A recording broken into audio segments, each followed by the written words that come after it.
English Fast, helping intermediate learners of English build vocabulary fast. CEFR B1. Ability, charge, fully. Ability. Ability is a noun. B1 learners usually know ability. Ability refers to the physical or mental skills a person has. Here are some examples. He has the ability to read a person's mind. She has the ability to calculate large numbers in her head.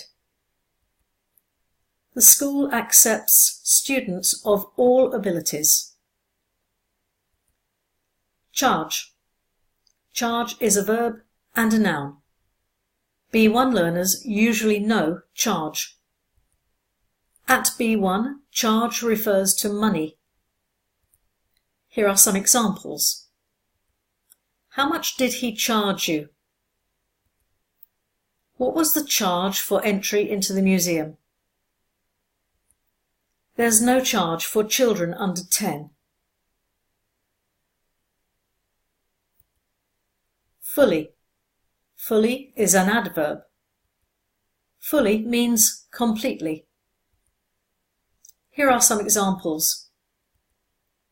The hotel was fully booked. I don't fully understand. They are both fully qualified teachers.